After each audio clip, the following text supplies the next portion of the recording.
Welcome to Scenario, the in-depth podcast and reviews. Hi there.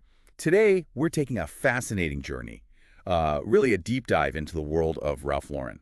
Yeah, and the evolution of his, well, truly iconic brand. Absolutely. Our guides for this are excerpts from the McEconomy Channel's YouTube documentary, Ralph Lauren, Fashion Tycoon Designer, Career, Documentary Biography, Fashion Business. It's a pretty comprehensive look. It is.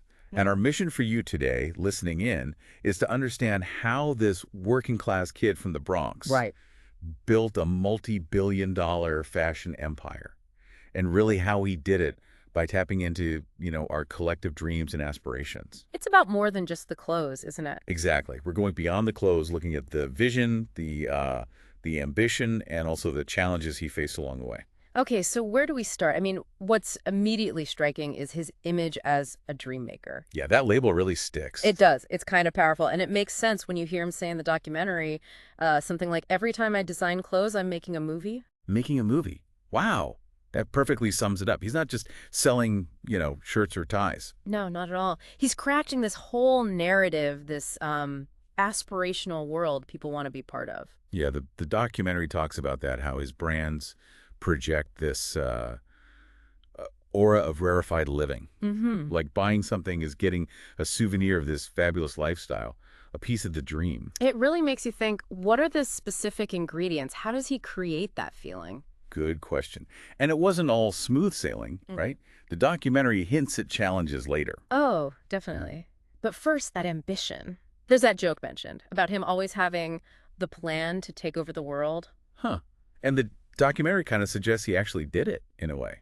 Well, yeah, it speaks to the sheer scale of his vision from the start. And it also highlights how personal it was, a one-man brand. Tied completely to his idea of a superior lifestyle. But you wonder, how long can one person drive that intensely? Is that sustainable? Especially when the documentary mentions he keeps himself awake at night, worrying about failure, even at the top. It's fascinating, isn't it? That pressure. They even call him a huge bundle of contradictions. Okay, so what are some of those contradictions? What stands out? Well, you see this mix of, intense drive, almost ruthless ambition, but also this deep feel for aesthetics, almost like an artist, but in a business world. Right. And to understand that, we got to go back, right, to the beginning. Exactly. The documentary takes us right back. Born Ralph Lifshitz, 1939, the Bronx. Working-class Jewish immigrant family. Yeah. Quite different from the later image. Totally different. His dad was a house painter, but also an amateur artist, so maybe some early visual influence there, subconsciously. Yeah. Could be. And his time at yeshiva, wearing a yarmulke, it paints a picture. It really does. And then there's the movies. Huge influence in his childhood. Late 40s, early 50s. An escape, the documentary calls it. A source of fantasy. Yeah, and specifically who he admired. Fred Astaire, Cary Grant, Gary Cooper. These icons of style and, class. He projected himself into the scenes, it says. You can almost see him doing it. You can, and that seems like the direct link, doesn't it? Taking that cinematic fantasy. And bringing it into fashion, he says it himself, being influenced by movies, a world that had a sense of dream. And focusing on the good guy archetype, the hero. Interesting. Like there's a core value system maybe underpinning the brand. Perhaps. Then there's the name change. Lifshitz to Lauren, late teens with his brother Jerry. Driven by teasing, apparently. Understandable, I guess. Yeah, and the possible Lauren Bacall connection. Another movie link. It feels like he was already crafting his own narrative, his own persona. Definitely a conscious step. So from there, the early hustle. Salesman, business classes. Right, but no degree. Then he marries Ricky Lobier in '64. She seems crucial. His model, his backstop.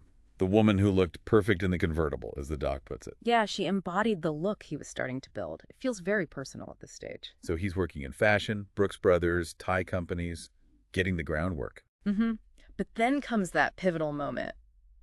The polo match. Ah, yes, the big one. Seeing those fabulous things, high society, it just lit a fire under him, apparently. A whole fabulous world opened up. And that famous story about the name for his ties, Players versus Polo.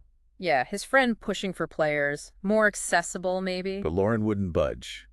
Polo, even though it sounded maybe elitist then. It shows incredible conviction, right? He knew the image he wanted, that aspirational pole. And the ties themselves were radical, wide, colorful, when everything else was narrow and plain. Real disruption. bold. Which brings us to that Bloomingdale's story, that early showdown. Oh, yeah. Refusing their first order because they wanted the Bloomingdale's label, not his. Takes guts for a newcomer. Real self-belief. Absolutely. And it worked. They called back, recognized the quality, and agreed. The Ralph Lauren label. Amazing. And other stores followed. Paul Stewart, Neiman Marcus. Yep. And suddenly, boom. $500,000 in sales in the first year. Just like that. Incredible start. Shows the power of sticking to your guns, I guess. Totally. So ties are a hit. What's next? He wants more. He wants the clothes he wants to wear, stuff he imagined finding in England, or what Cary Grant wore. He saw a gap, didn't he, for that kind of sophisticated yet American style. And Bloomingdale's is still on board. Oh, yeah. They expanded with him. Men's shirts, suits, whole collection. Then eventually women's wear, too. And getting his own boutique inside Bloomingdale's, that must have felt huge. Like validation, right? His fantasy existence entering the world of commerce, as the documentary puts it. It wasn't just racks of clothes, though. It was an environment. Exactly. A complete Ralph Lauren environment. John Varvatos talks about that. What did he say? That Lauren wasn't just displaying clothes. He was creating fantasy worlds. Yeah. You walked into the brand. Selling the experience, not just the product. Makes sense. And recognition followed. The Coty Award for Menswear in 1970. And he bought that Mercedes convertible in 71. The symbol. Even if he maybe couldn't quite afford it yet. Living the brand, right. And of course, the polo player logo appears. Bringing it back to that defining polo match experience. It all connects. It really does. But, financial reality bites? Strong sales, yes, but early troubles, too. Right. The documentary mentions that. He had to put in his own money. $100,000. Significant personal investment to keep it going. Shows the risk involved. It's not always a straight lineup, even with a great idea. Definitely not. And that's where Peter Strong comes in, his business partner. The operational guy. What did he do? Bought into the company, sorted out the messy stuff distribution, inventory problems, that kind of thing. So the crucial combo. The creative vision and the business brain. Essential for scaling up. And then some big cultural moments really boosted the brand. Like the Great Gatsby, using his menswear. Yeah, that aligned him with classic American style Fitzgerald's world. But maybe even bigger. Annie Hall. Exactly. Look, Diane Keaton wearing his stuff. Wow. It had a huge impact on his early women's collections. Showed he could capture the zeitgeist, not just history. Right. And he often modeled in his own ads early on. Which gave it that feeling of authenticity. Like this is really his world. Precisely. Then comes expansion. Home collections, licensing deals. Trading some control for capital, I guess. To grow faster. Seems like it. And then the really big step. The flagship store. The Rhinelander Mansion, 1986. That felt like a statement. Oh, it was massive. Not just a store. It was like the physical embodiment of the Ralph Lauren world. And it was a huge hit right away. The documentary mentions opening day sales. Over $100,000. Instantly successful, it became a New York destination. People could literally walk into the fantasy. It communicated the story globally. Totally solidified the brand. And through all this growth, Lauren stays obsessed with detail. The Rolex stickers, his personal sign-off. Yeah, maintaining that control, that vision, even as it got huge. By 86, the company's worth, what, $600 million? Amazing. He's on the cover of magazines. Seems unstoppable. But then, a huge personal shock. The brain tumor diagnosis. Yeah, the documentary describes that moment at a fashion show finale. Must have been terrifying. Absolutely. The emotion, the fear, it brings it back down to earth. Thankfully, emergency surgery, and the tumor was benign. Such a relief. And his reflection afterwards, wanting to run and get strong again. It shows his spirit. Incredible resilience. Did it change him? His drive? Seems like it might have intensified it, actually. He came back, launched fitness wear, a new hit perfume. Maybe a greater appreciation for life, translating into even more ambition? Could be.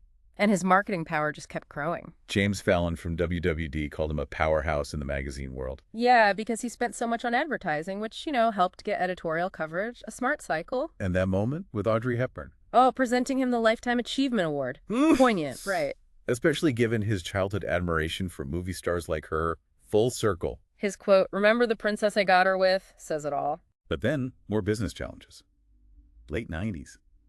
Growing too fast. Yeah, rapid growth led to overextension, financial strain again, even with high sales. Seems like a recurring theme. Success brings its own problems. And the documentary reveals they were close to the brink of bankruptcy. Wow. Seriously, that close. Apparently. Which led to the Goldman Sachs investment in '94. Crucial. They must have seen the long-term potential despite the immediate issues. Exactly. And that investment really fueled the next stage. New stores, overhauls. And by '97, he's the top-selling designer globally. What a turnaround. It really was. Which then led Goldman Sachs to push for going public. Taking the company onto the stock market. Lauren was hesitant. Yeah, worried about losing control, which makes sense given how personal the brand was. But they did it anyway. June '97 IPO. How did that go? New pressures, Wall Street demanding constant growth, quarter after quarter. Lauren apparently got frustrated they didn't get the brand initially. Yeah, the share price even dropped after the initial high. Being public is a different game. So adjustments were needed again. Right. Enter Roger Farah. He focused on restructuring the unsexy parts. Like supply chains, logistics. Exactly. And bringing licenses back in-house for more control and profit. Smart operational moves. And Farah also pushed for that Ralph Lauren philosophy video. Yeah, to create a unified message, remind everyone what the core brand stood for across all the different lines. Keep that vision clear amidst the complexity, and the global expansion continued. Oh, yeah. Flagships in Milan, Tokyo, Moscow. Big statements. The Paris store seen as a symbolic American embassy. That's quite something. Shows the cultural weight the brand carried internationally. The documentary does touch on some bumps, like the Olympic uniform controversy. Right. The 2012 uniforms made in China caused an outcry, public pressure. So they committed to making them in the USA for the 2014 Winter Games, navigating public image. Comes with being such a visible symbol of America. We also get glimpses of his personal life. The ranch in Colorado, the other properties, living the dream he sells. And the cars. His passion for vintage cars. Huge collection. Prefers them to art because you can't drive a painting. Classic line. Very practical, and apparently he sometimes changes their original colors. To achieve his vision of perfection, even with classic cars. That says a lot. It really does. That relentless pursuit of perfection drove him for, 40 years as CEO and chairman. An incredibly long tenure, and that Polo Pony logo, just timeless now. Instantly recognizable worldwide. The documentary frames it as a best long-term story. With lots of future growth still possible, and his net worth around $7.5 billion at age 72 then. Just incredible numbers. But that final thought in the documentary is interesting. The idea that maybe some kernel of insecurity from being Ralph Lifshitz still fuels that relentless drive, that need to keep proving himself. could be. As he said, you have to keep things going and you can't be a one-trick pony. It's a fascinating look at the constant push and pull between the dream world he built and the real-world challenges of business. A testament to vision, resilience, and tapping into something deep about aspiration. Definitely. A powerful story. That's all with it. Thank you for listening to us. Subscribe if you want to listen to other podcasts and hear from us again.